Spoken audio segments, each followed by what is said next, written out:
Welcome back to Loose Talk.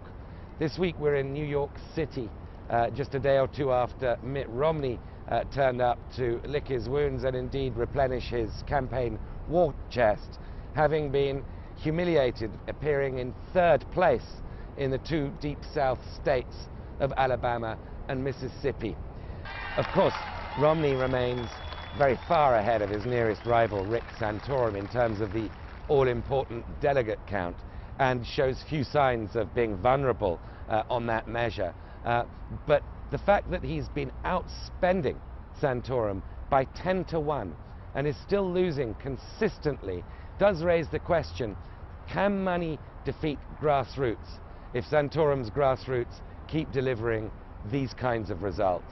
If we keep winning races, eventually people are going to figure out that Governor Romney isn't going to be the nominee.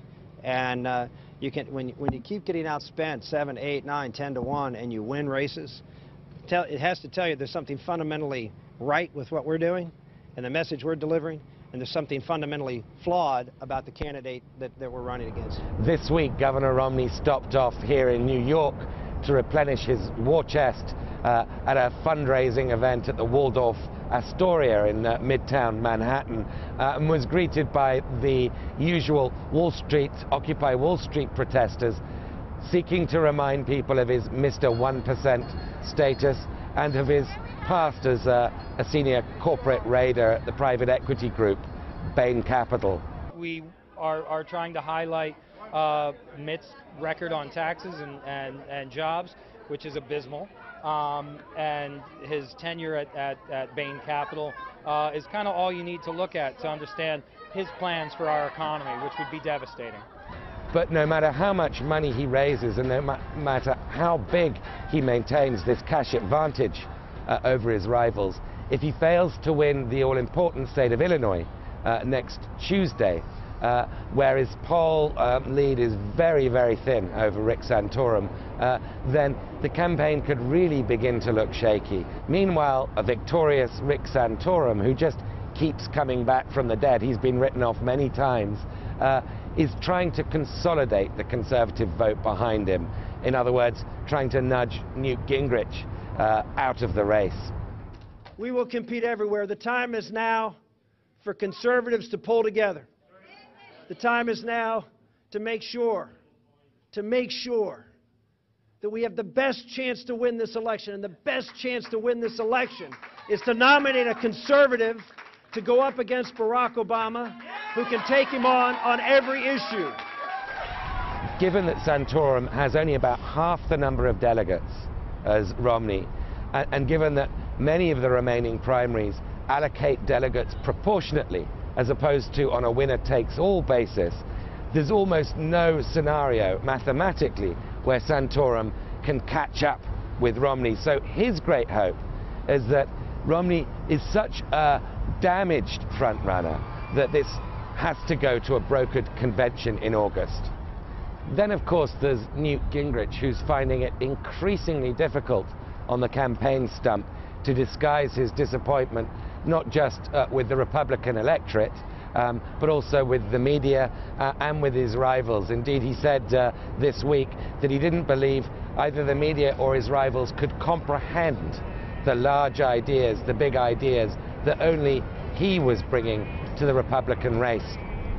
The real question facing Newt, indeed the only question facing Newt, is whether Sheldon Adelson, the Las Vegas gambling billionaire and Newt's sugar daddy throughout this campaign, will continue to fund him.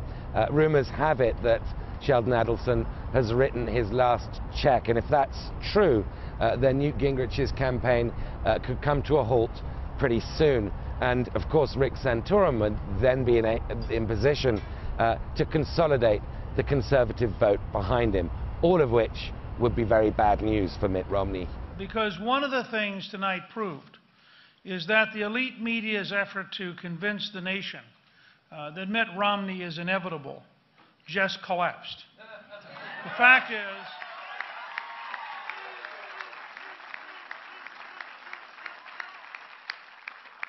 is, in both states, the conservative candidates got nearly 70% of the vote.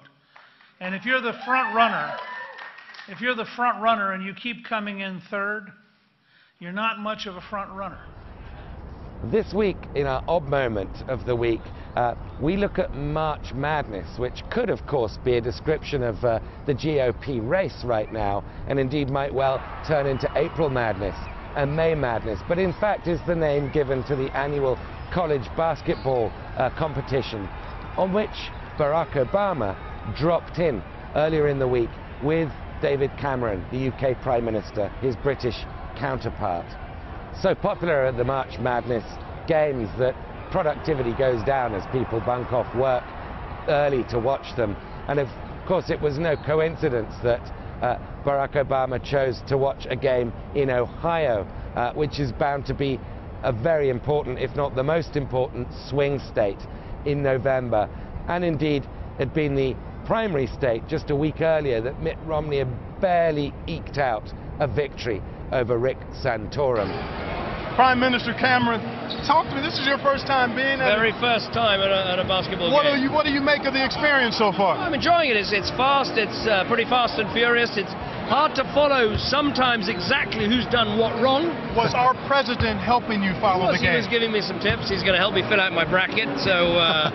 And he's going to teach me cricket. Yeah. Demonstrating once again that he can walk and chew gum at the same time.